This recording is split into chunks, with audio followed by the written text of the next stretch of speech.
Well met, brother.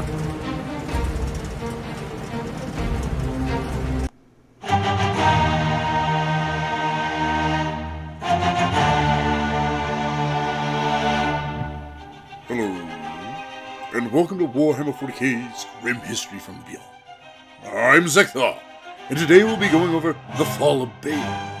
And just remember, fair listeners, that while this may seem like a grim tale, there's a flicker of hope at the end of the story, and just like the Phoenix, the Blood Angels will rise again. Now, before we carry on, as if you all know what Hive Fleet Leviathan is, which I bet most of you do, let me explain the history of this foul fleet. Now, Hive Fleet Leviathan was the third and largest Tyranid Hive fleet to invade the Milky Way from before the Intergalactic Void. It first arrived in 997.M41, and its assault marked the start of the Third Tyrannic War for the Imperium of Man. For those of you who do not know what the Tyranids are, let me explain. The Tyranids are a vile Xenos race, not from the Milky Way, but called here by an accident of humanity. They are insectoid in nature, with a variety of subspecies that have one purpose and one purpose only: to feed. While I said these Xenos are insectoid in nature, they really follow the habit of another organism that has hounded humanity since its birth. They are a virus, plain and simple. They arrive at a planet and devour all life, consuming everything, and then move on to the next bio-rich environment. The Hive Fleet Leviathan is the third massive fleet that has invaded the Milky Way system, preceded by Kraken and Behemoth. Each of these fleets was and is controlled by the Hive Mind, an intelligence that is beyond human capacity, with an insatiable hunger. Emotions and feelings are normally beyond its scope of thought. Its simple need to feed conquers such trivial things. That is, until it reached the Milky Way. Its first fleet, Behemoth, was a fist, intended to smash and then devour everything in its path. It failed in this endeavor, with humanity winning the First Tyrannic War. Yet the Hive Mind learned from the experience. After all, this wasn't the first time she had met with resistance. Instead of the battering ram Behemoth was, Kraken spread out and tried to take positions of import against this new Homo sapien enemy. Unfortunately, the Hive Mind didn't understand what a Space Marine was, and attacked Macron. Needless to say, it ended poorly, but not before countless worlds were destroyed by the Great Devourer. Undeterred, the Hive Mind has sent the third fleet, Leviathan, to end humanity. Like a grasping, clawed hand, the fleet has broken into three separate fleets, known as tendrils, each aiming for a place of import. One fleet was sidelined by the Orcs, thanks to Inquisitor Krypton, when he guided one claw to the Octaria sector, home of many tribes of orcs. Unfortunately, this has become more of a problem than a boon, because the orcs didn't really win or lose. The Tyranids have grown fat on the biomass of the orcs, while the orcs have become stronger and larger fighting the Tyranids. Needless to say, whoever eventually wins, the Imperium of Man loses. The largest tendril of Leviathan was headed towards Baal and the great Luis Dante. But Dante knew that the bugs were coming. You see, news reached Baal in 998.M41, the defenses of the Krypton Shield, the name given to the fortified worlds of the Kryptus system, long intended to hold back the might of the Hive Fleet Leviathan and shield the Blood Angels' Homestar system, had collapsed. Yet regardless of the destruction of the Kryptus system, Commander Dante had already put plans in motion to defend the Blood Angels' homeworld, with detached strike forces fighting hit-and-run battles with Leviathan's smaller splinter fleets throughout the Red Sky. Dante wasn't done, though, and organized the defenses of Baal and her moons like never before. Indomitable fortresses rose above the sweltering sands, so mighty that they would draw a satisfactory smile from an imperial fist. Dante also sent boxes throughout the Imperium of Man, calling the might of the Blood Angels' successor chapters, the Sanguinary Brotherhood, to gather from across the galaxy to Baal. Such noble chapters as the Angels in Carmine, Angels Excelsius, and Angels Glorious, the glorious Angels of Light, and the Angels Numinous. Yet Even the darker and more repugnant successors heard the call of Dante, and his loyal sons arrived to do battle with the innumerable hordes of the Great Devourer.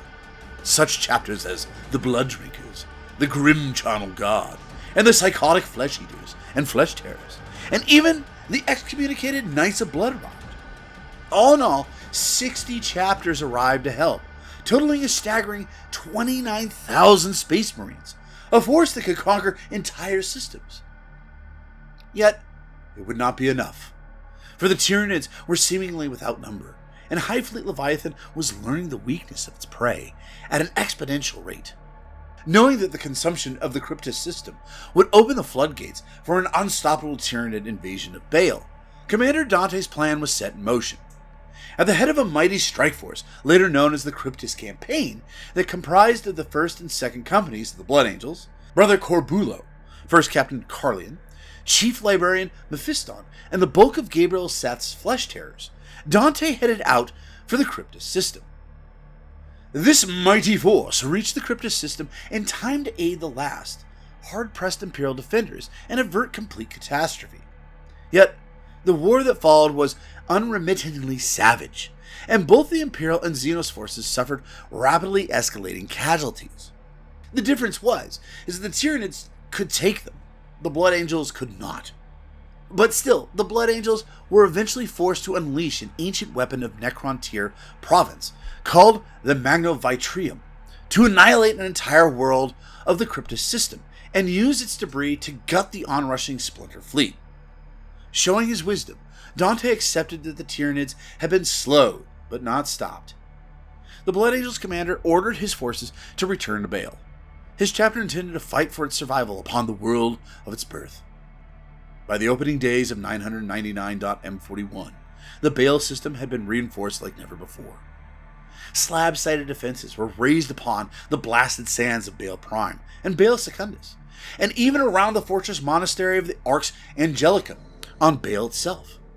Fleets of cruisers and battle barges gathered in the void around Baal and its moons, their combined might enough to crush star systems and end worlds.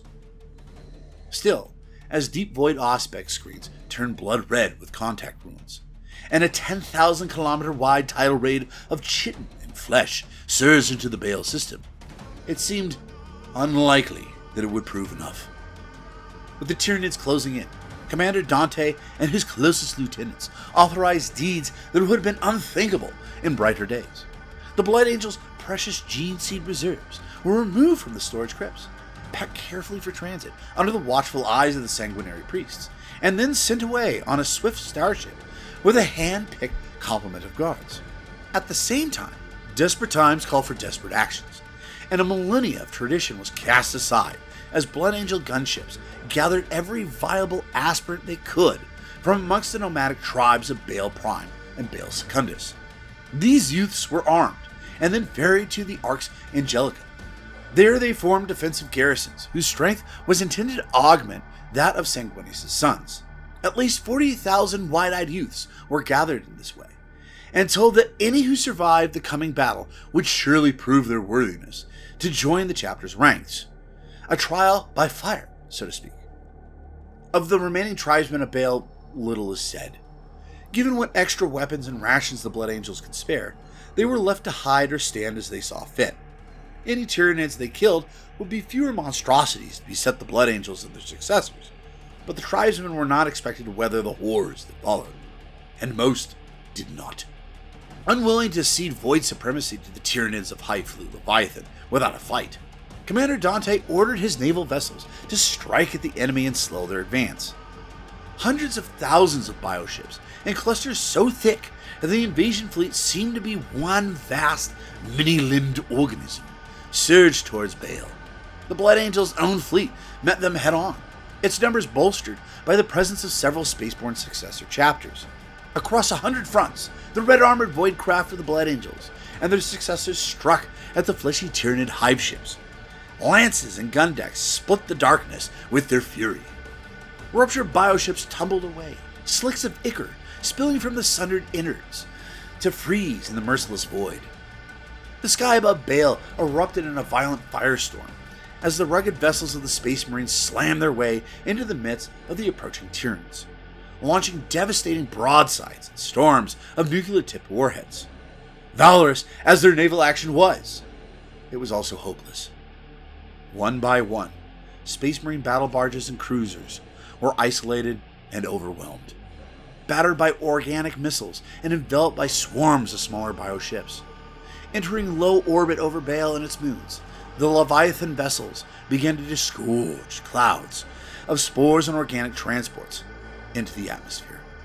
As the void battle raged overhead, the defenders of Baal awaited the first waves of Tyranids, taking up positions amidst Horus Heresy-era fortifications that had been unearthed and rebuilt by chapter serfs and servitors.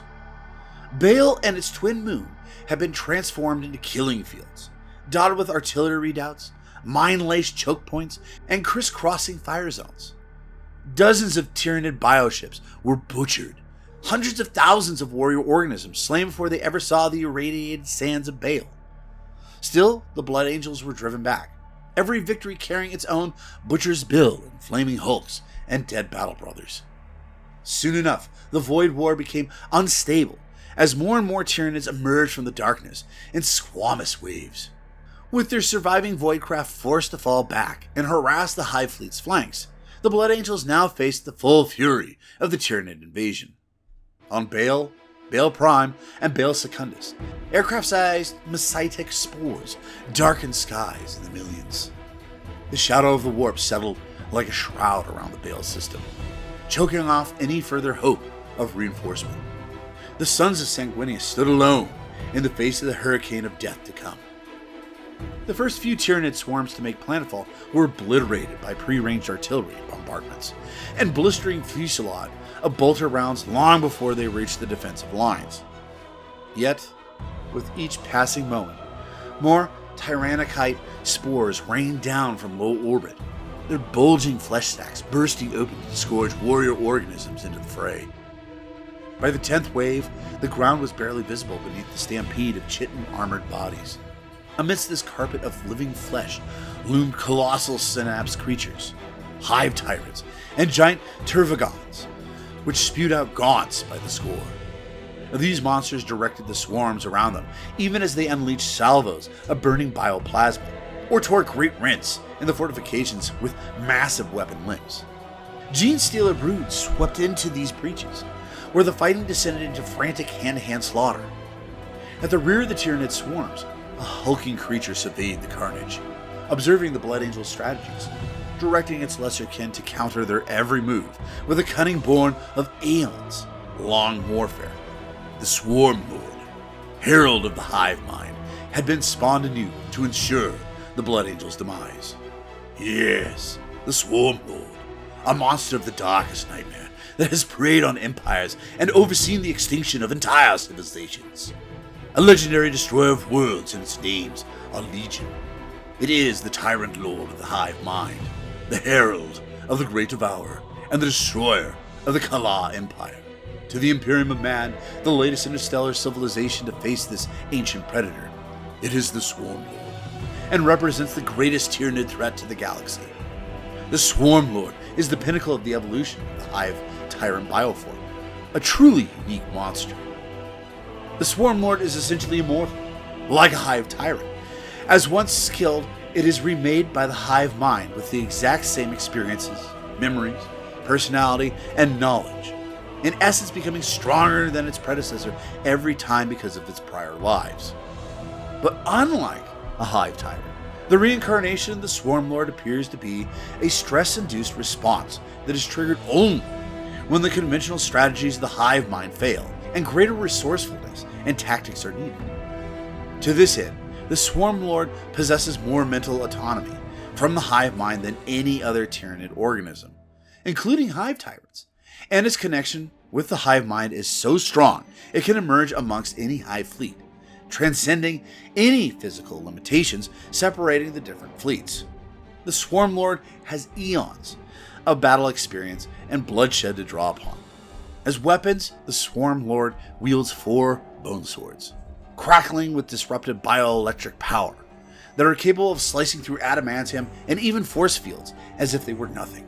They differ from commonly seen Tyranid bone swords, in that each saber-like blade has a crystalline growth, a mineral not indigenous to the Milky Way system, at its core that partially protrudes from the blade's serrated surface. The Swarm Lord can parry with these sabers at such speed that its foes find it all but impossible to inflict a hit on the creature. This is the commander of the insectoid horde, the leader of the Tyranids on Baal, hungry for victory, starving for the blood of humanity, insatiably eager to do the hive mind's will, to exterminate mankind from the stars. Tyranids pour from the skies in ever-increasing number, their spores slamming down like Heller's seed pods to spill ravenous waves of war beasts directly in battle. Orbital lasers and hurtling gunships take a mighty toll upon the Xenos, in some regions wrecking such carnage that purple ichor fell like storm rain across the defenders below. Yet still, the Tyranid waves came on, Tyrannocytes falling thicker and thicker while gargoyles and harpies swooped between them, spitting acidic gruel that sent Blood Angel's aircraft spiraling down in flames. On Baal and its moon of Baal Secundus, rippling tides of warrior organisms surged onto the defenders' guns and were shredded amidst storms of fire. These corpses piled up in hideous drifts, yet still they pressed forward, meter by meter, yard by yard. The settlement of Angel's Fall, where the Blood Angels gathered all aspirants for the trials to become new initiates of the chapter, became a blood-drenched altar to the gods of battle, its defenders massacred by an avalanche of chitinous bodies and razored talons. Gabriel Seth and his berserk flesh tearers led a counterattack, tearing the heart from one Tyranid swarm after another. But their victories did not come without a cost. At the same time, elsewhere on Baal Secundus, the carmine blades held firm in the face of each Tyranid attack. Feet planted, bolters roaring, they defended Baal's astropathic relay against impossible odds, bringing honor to their names with each bloody day that dawned, in the hope that someone, anyone, would hear the astro-telepathic call for help of the Scions of Sanguinius. On the moon of Baal Prime, the situation was worse still, as the Tyranids hurled overwhelming forces into battle. Over the course of solar weeks, the Scions of Sanguinius hurled back 19 waves of Tyranid assaults, fighting with valor and skill that honored the memory of their fallen Primarch. Blood drinkers fought back to back with angels and Carmine, forming a circle of blades and bolters against phalanxes of advancing Tyranid warriors. Blood Angel's assault marines leapt into the heart of the enemy swarm, hunting the largest and most ferocious monsters. Amidst rad-scorched desert valleys, mass formations of Adeptus Astartes tanks and artillery clashed with stampedes of charging carnifexes in a grinding, churning maelstrom of metal and flesh. For solar weeks, the fighting raged on. The Tyranid body count spiraled upwards with breathtaking speed, Dante's warriors felling hundreds of Xenos for every one of their own that fell. Yet, fall the sons of Sanguinius did, as their defensive lines were breached and overwhelmed one after another. As brave as the defense of Baal was, it could not last. With every Tyranid attack, more Battle Brothers were slain. 5 chapter masters amongst the Blood Angel Sanguinary Brotherhood gave their lives to hold back the surging tide. But as the bodies piled higher, it seemed such selfless sacrifice would be for naught. Baal was ready to fall. It was at this dark hour that a fresh calamity was unleashed upon the Baal system, a respite for the Blood Angels and her successor chapters that quickly turned into a new doom. In a cataclysmic eruption of warp energy, the galaxy-spanning warp storm, known as the Great Rift, tore open. The skies above Baal burned with etheric fire, and within the rolling depths of the Imperium, ancient malevolent beings turned their dread gaze upon the material realm. Upon Baal Prime, the chapters of the Sanguinary Blood unleashed the full measure of their hatred against the Tyranid swarms. It was as the fighting upon the moon was at its most ferocious that reality tore open, and the scent of brimstone and burning blood filled the air. With a bellowing chorus of praises to the blood god Korn, a demonic legion boiled from the widening rift. At their head came a creature drawn from the blackest of nightmares, a bat-winged monstrosity wielding a rune-marked axe in one clawed fist and a barbed whip in the other. It was Kabanda, bloodthirster of Gorn.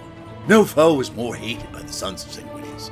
Thousands of Terran years before, during the Cygnus campaign, Kabanda had stoked in them the bloodthirst, the genetic curse which had so ravaged the chapter in the millennia afterwards. Kabanda sought the sole honor of slaughtering the Blood Angels, and had no intention of allowing the Tyranids to interfere before the time of his triumph was at hand. The bloodthirster's demon legions fell upon both Tyranids and Astartes alike, and Xenos and transhuman blood was spilled in torrents. Tyranid warriors hacked and tore at leering bloodletters, while stampedes of blood crushers swept across the gore-splattered earth, smashing termagants beneath their brazen hooves. Kabanda stalked through the madness of battle, reaping a devastating toll upon all in his path with great swipes of his dread weapons. The Space Marine defenders, led by Chapter Master Gabriel Seth, the Flesh Tearers, fell back, harried on all sides. Only the sacrifice of the Knights of Blood, an excommunicated successor chapter, who had nonetheless been accepted as allies by Commander Dante, allowed the survivors to board their vessels and escape, as Baal Prime was overwhelmed by warp-spawn monstrosities. As Seth's forces retreated, they caught one last glimpse of the Knights of Blood, hurling themselves into the thick of close combat with mindless ferocity, fully enveloped by the madness of the Black Rage. And I happened to find this written by scribe Guy Haley in his book titled The Devastation of Baal. Please enjoy this telling of the glorious end of both the Knights of Blood and their chapter master's personal sacrifice to save Gabriel Seth. They fell flaming from the sky. Feeder tubes toppled and draped themselves across the landscape with deafening wet slaps. Intestinal towers burst as they collapsed, sending out floods of biological slop and corrosive tsunamis across the dead land. The ground was breaking apart under the influence of the demonic incursion. Fissures gaped wide, aglow with magma. Seething blood welled up through the ground and boiled alien bioconstructs alive. Mountains of skulls grew from holes in the stone. Around the stairway of bone, reality warped the most, the land turning to screaming flesh. The plains were already overrun with demons, but still the legions of Khorne marched down and around the spiral stair in an infinite procession into the battle for Baal Primus. Thousands of lesser demon kind fought Tyranid beasts. Uncanny blades met hyper-evolved symbiotic weapons. The screams and shrieks of monsters rent the air. The Tyranids were acting erratically.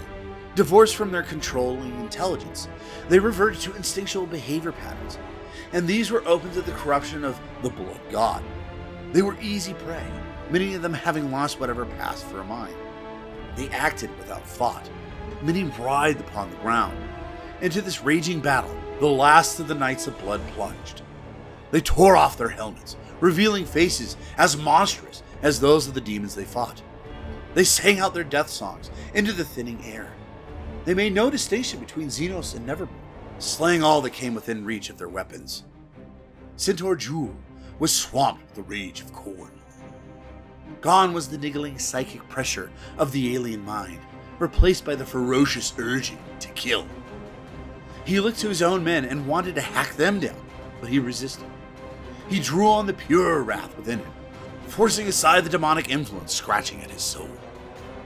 I will not succumb. I feel the wrath of Sanguinius. I feel the holy force of his anger, he roared. He smashed down a small Tyranid beast, crushing it as surely as an insect with a spiked god of his chainsword. A blood letter rose to meet him, long black tongue whipping through the air as it swung a massive brass sword at the chapter master's head. Jewel's sword met its blade mid-sweep. He held it there while he raised his gun and blasted a dozen holes into the demon spawn, until its unnatural flesh succumbed and it died with an angry scream. Hot gales raced through the depleted air. Centaur Jewel howled, expelling the invasive anger of the warp from his spirit by the force of his voice. The Knights of Blood fought for fighting's sake.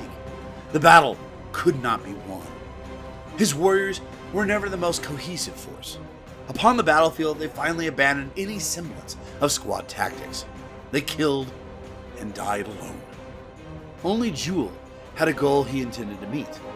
He battled his way through the shrieking hordes of Tyranids and their demonic tormentors, onward to where the great red demon Kabanda slaughtered the largest alien weapons beasts, carving away their heads with absurd care. His trophies toppled, not downwards from gouting necks, but fell away upwards, into the vortex, into the Pillar of Skulls. Kabanda! Face me! In the name of the great angel! Fight me! Me! At that, the greater demon did turn its apish face upon Jewel. Yellow teeth and red skin grinned horribly at him. A single crack of leathery wings sent Kabanda high over the fray. He landed, bowed before Jewel in a billow of dust, his fist planted firmly in the ground. Growling, Kabanda rose up and spread his wings and weapons wide. He looked down upon the chapter master with ferocious mockery. Here I am, Sentinel Jewel. I will fight you, though you are no Primarch. The demon took up a combat pose, axe ready to strike, whip snaking back and forth hypnotically. Air shimmered with heat around Kabanda. Steam rose from the beast's unnatural muscles, carrying the stench of rotting blood and old murder. Most dangerous were the waves of pure aggression beating off the thing. There was no seduction in the demon's lure, no promise of pleasure or knowledge, or the cessation of suffering as the other gods offered, but a raw, open invitation to violence and bloody abandon. It hammered against Centaur Jewel's mind, threatening to crack it open and send him screaming in madness. In the black promise of Kabanda, Jewel saw his worst excess. See how much you and I are alike, Kabanda said, taking in Jewel's hideous visage, the muscles straining in his neck and the blood pounding fit to burst his veins.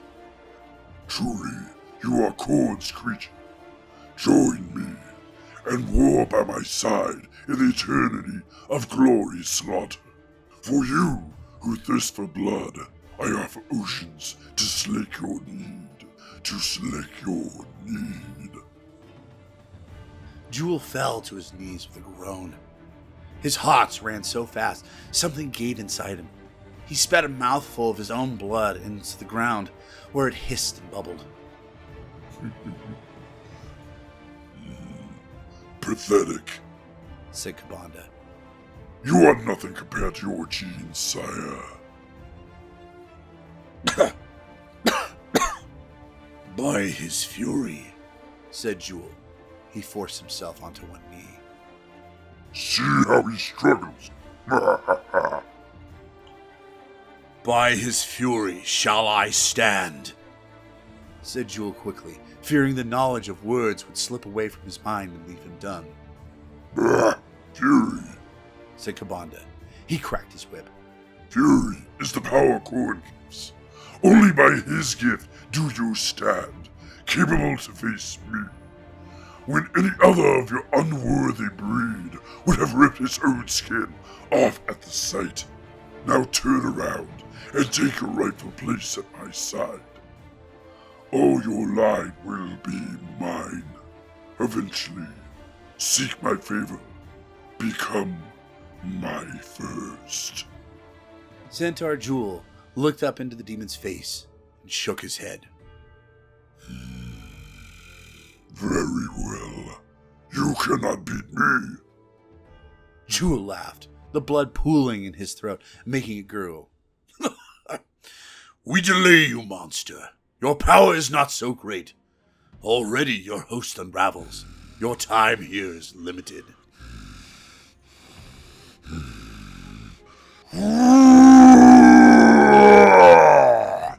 Yet now you will still die, shouted Kabanda with a sudden rage. I do not care. Jewel raised his sword.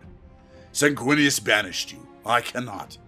I come to give you my testament, demon. They call us monsters, rightfully so, But let it be known to you and your master that it is Sanguinius' fury that gives me strength, not the bastard cords. For Sanguinius! Centaur Jewel roared his last and charged at the angel's bane. A noble end to a tortured soul. Yet even as many sacrifices as these were being made, in Baal's orbit, thousands of Hive Fleet Leviathan's bioships were snatched into the warp by coils of empyric energy, or swallowed by rifts in space. Soon, only the burning remnants of gutted Hive ships remained, drawn in by Baal's gravitic pull, to rain down upon its ravaged surface. Below this raging inferno, Commander Dante led his few remaining warriors in a fighting retreat to the walls of the Blood Angels' fortress monastery, the Arx Angelicum. Time itself was a victim of the surging warp insanity. It seemed as if the carnage stretched on for Terran years, as Xenos and Space Marine fought and slew, racing towards a mutual annihilation. Perhaps it was only solar hours that passed, or days. Perhaps it was Terran years, relative to the rest of the galaxy. Amidst the reality-bending energies of the warp, Sanguinius' sons and the beasts of the Hive Fleet Leviathan fought on towards mutual annihilation. The greatest Tyranid wave yet then slammed into the defense of the Arx Angelicum and finally breached them. 3 successor chapter masters fell in the battle of the Dome of Angels alone, bodies piled high amidst the sundered defenses. Still, the defenders fought on, even throwing open the gates of the Tower of Amerio and letting the captive members of the Death Company loose. If the Blood Angels were to die, they intended to do so in battle and on their own terms. Forward strode the Swarm Lord, entering the fray at this vital juncture, carving Space Marines apart with every slice of its jagged bone swords. Icarus drool dripped from his jaws as he eyed his prey. The old and tired commander of the Blood Angels. His bloody wounds fill the Swarm Lord's nostrils. His prey is weak. Muscles tighten as he grips his bone swords. His blood quickens as he prepares to pounce. With the end of the enemy's leader, the rest of these filthy apes will flee, and the Xenos is sure of it. Exhausted and filled with sorrow, yet defiant as ever, Dante hacked his way through the press of Xenos' flesh with his axe Mortalis, seeking the Swarm Lord's head. In fact, I think we'll use Guy Hadley's words here. More alarms rang in Dante's helm. On standard battle plate, a jump pack took the place of the Space Marine's reactor pack, replicating most of its functions as well as providing limited flight capability. Without it, Dante was left in a suit of armor with only residual power. He had seconds left of combat effectiveness at the most. Emergency battery icons clamored for his attention, bars sliding quickly down to red emptiness. The Swarm Lord screamed. Psychically induced horror befetted Dante's mind, tormenting him with dread. Dante roared back, unafraid. I am the Lord of Blood, he said, as he broke into a run, the alarms of his dying armor wailing in his ears. What I do for he who made me. No personal ambition is mine. No glory do I seek. No salvation for my soul or comfort for my body. No fear do I feel. The Swarm Lord swung at Dante's head. Dante retaliated with a counterblow, shattering the bone saber. Thick alien fluids pumped from the broken blade. The eye set into its hilt rolled madly, and it began to shrill. By his blood was I saved from the selfishness of flesh. The Swarm Lord was unmoved by the death of its symbiotic blade. The stroke continued downwards, the remains of the sword catching Dante below his breastplate and penetrating his plastron. A combination of Dante's impetus and the Swarm Lord's immense strength punched the bone fragment deep into his body, penetrating his secondary heart, scraping his spine, and exiting the other side of his torso. The creature snarled in what would have been triumph in any other species. Dante's formidable progress was arrested. Hissing deeply, the Swarm Lord lifted Commander Dante off the ground, armor and all. Warm blood ran down inside Dante's body glove. Toxins leaked from the Swarm Lord's weapon, sending spiders of agony crawling along his nerves. By his blood, I was elevated. It was over. He began the Mors Votum. The Swarm Lord lifted him high, screaming in victory, and swung his arms down to flick Dante from the blade's shard so it might finish him off on the sand. Reactive foams bubbled from Dante's armor, bonding him firmly to the remnants of the Sword Lord's blade. By his blood do I serve. The beast hesitated, only for a fraction of a second, but it was enough. As it was raising its remaining 2 blades to cut Dante in 2, the commander raised his perdition pistol. His armor died on, its system starved of power, growing heavier with every second as his life ran from his body. His aim, though, did not waver. My life I give to the Emperor, to Sanguinius, and to mankind, he intoned. The Swarm Lord's face was reflected in the dulled metal of Dante's mask. Sanguinius' face shouted silently at the hive mind. Dante disengaged the weapon's fail-safes with a flick of his thumb. My service is done. I give thanks. My life is finished. I give thanks. Blood returns to blood. Another will take my burden in my stead. I give thanks. He fired the perdition pistol at point-blank range into the Swarm Lord's face. With a squeeze of the trigger, Dante cut the creature down. As Dante collapsed, his anguished warriors strained to reach his prone body. The tortured skies finally cleared. The storm had passed, and where before the Tyranid armada had blotted the sky, not a single Xenos vessel remained. In their place were majestic Imperial ships. Primarch Rabute Gilliman, the resurrected Avenging Sun, had arrived, at the head of the Great Indominus Crusade. Now it was the drop pods and Storm Raven gunships which dotted the skies above Baal, as Gilman and his warriors crashed down into the midst of the Tyranid swarm.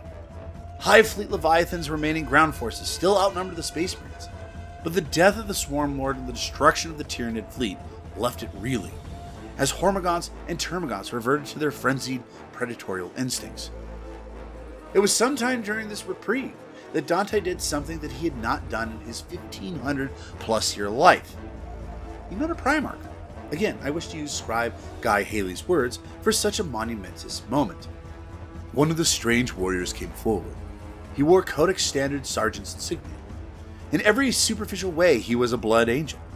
He removed his helmet, and Dante found himself looking upon the familiar countenance of a man reworked by Sanguinius' gene seed. We are the unnumbered sons of Sanguinius, my lord Dante, he said. We are Primaris Space Marines, and we have come to aid you. Primaris Space Marines? Where have you come from? Dante's bewilderment overcame his injuries. Whose is that fleet? The sergeant looked at Carleen. Captain, might I could perhaps explain. Wait, Anthus, said Carleen. I said it's best to see, Lord Commander. It is a wonder words cannot express. We will take you there, to see him. Can you walk? Dante gave Albinus a defiant look. Yes. Albinus gave a resigned look. Very well. Someone bring him a backpack. Let his armor aid him as best it can. Carlian helped Dante to his feet. An intact reactor unit was retrieved from a corpse and fastened to Dante's armor. Power surged back into it, and the alarms began to toll again. He silenced them. This way, my lord Dante. Our lord awaits you. They led Dante gently by the arm. He limped, his broken armor grinding upon itself. Blood leaked from his wounds, and he could not allow any to help him, and they went slowly because of it.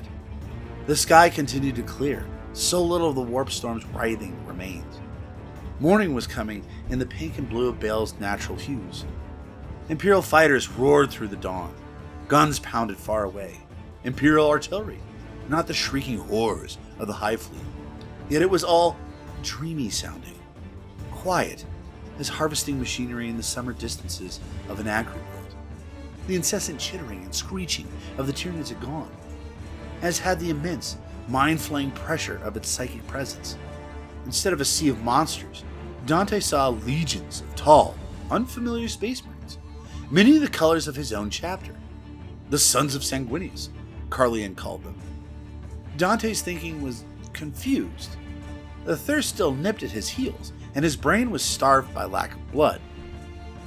When he looked to his side to see the person helping him, he saw Albinius sometimes, but at other times he saw the Sanguinor, and once his own long-forgotten father, his amber eyes perfect in a ravaged face. Dante had those eyes himself, the sole reminder that he was another man's son beside the great angels. "Come on, Luis," said his father. "Not far now." Dad? Dad, is that you? Look at me, look! I became an angel, Dad! My lord? His father's face shivered away like a mirage over a desert. Albinus's concerned face replaced it. My lord, we should stop. You are gravely wounded. Please allow us to help you. Let us carry you. Give him aid, said Carlian impatiently. No, I will walk. No help, not yet. I must walk. That he did so for penance, he did not say. They took him to the landing zone where fortifications were springing from the sand. Ships screamed down from the sky, depositing wall sections near heavy haulers. Bunkers dropped from orbit came to a stop on screaming jets over their sights, positioning themselves carefully before shutting off their rockets and slamming into place. Thousands of new Space Marines were there. This was not a chapter or multiple chapters. These were the legions of old, reborn in new ceremony. Dante staggered against Albinus. Hands grabbed at him. You need to rest, my lord. I will not. Not until I have seen this miracle for myself. Wide roads were marked out by barrack blocks. There were thousands upon thousands of men of every kind in the camp. The camp was organized well, not a prefabricated building out of place, and it was growing rapidly. The center remained the center, no matter how wide the perimeter grew. There was a campaign castellum undergoing the final stages of assembly. From its four corners fluttered large flags of cobalt blue, the ultima of Ultramar emblazoned on them in silver thread, its arms embracing the Aquila of the Imperium and crowned with a laurel wreath. A familiar insignia with a new twist. Wonder built upon wonder. Standing guard at the top of the stairs leading to the gates were the gold-armored warriors of the Adeptus Custodes, whom long-lived Dante himself had seen only within the precincts of the Imperial Palace upon Terra. They saluted the approaching party of Blood Angels. The gates whisked open with sharp pneumatic sighs, revealing more honor guard, these Ultramarine veterans. A warrior in battle plate of a captain stepped forward. "I welcome you to the Castellum, Lord Commander Dante," he said. "Our lord is waiting for you." Sicarius? Is that you? Oui, it is, my lord. It is good to see you alive. Are you hurt? Of course he's damned well hurt, Sicarius. Take us to him before the commander collapses. Sicarius held out his hand apologetically, indicating the way Dante should go. Ultramarines of the old type gave way to tall examples of the new kind. They stamped their feet and stood to attention as Dante wearily limped towards the central command node's armored gates. These opened wide at his approach. Dante shook off Albinus's arm at the threshold and stepped through as proudly as he could.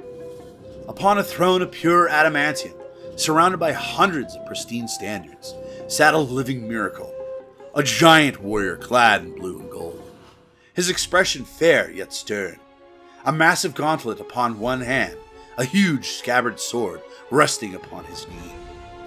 Now he understood the significance of the sword missing from his vision. The sword of the Emperor was there before him, upon the person of a living Primarch. Rabute Gilliman had come to Baal. There was no mistaking it. Dante had seen the Primarch before, shut away in a stasis field in the fortress of Hera, on Macron, where he had sat a second from death for most of the Imperium's history. But here he was, alive and breathing. The Primarch's physical presence hit Dante hard. Gilliman was nobility, writ large, a monument in flesh. He was overwhelming. Ignoring the hurts of his healing wounds, Dante fell to his knees with a clatter and dropped his head. Can it really be true? Is it you? Do you live? The Primarch stood and set his sword aside and came down the steps. Get up, Dante, said Guilliman gently. I will not accept displays of humility from a man like you. You are one of the few in this era who have earned the right to speak with me on equal terms. Rise, now. Dante grunted with pain as he attempted to get to his feet. Guilliman grasped Dante's pauldron and bodily hauled the chapter master up. Forgive the indignity, Guilliman said. I see you are hurt. Dante nodded numbly. Never kneel before me again. I will have you stand with me as a mark of respect. I will order you not to, if I must. I would rather our relationship not function on these terms, though. I have no time for difference. There is too much to do. Though if your pains are great, you may of course sit, he said with a ghost of a smile. Is this a dream or a vision? Neither. I live. I have returned to save the Imperium. Forgive me, my lord. Dante had to step back to look him in the eye. I failed. I called together all the chapters of the blood and lost them to save Baal. The Arx Angelicum is in ruins. Thousands of space marines are dead, and Baal it's devastated. Forgive? Said Guilliman. There is nothing to forgive, Dante. You stopped them. When we arrived, the Hive Fleet was greatly depleted and easily destroyed. As we speak, the Indominus Crusade is scouring this system of the last remnants of the Tyranids. You have achieved what few others have, and destroyed a major Hive Fleet tendril. I would congratulate you, but there is nothing I can say that encompasses the scale of what you have achieved. Guilliman put a hand on Dante's shoulder. You have saved Baal from the Hive Mind, Commander Dante, and with it, the greater part of the Segmentum. At that, Dante wept freely. I am sorry. I am so sorry.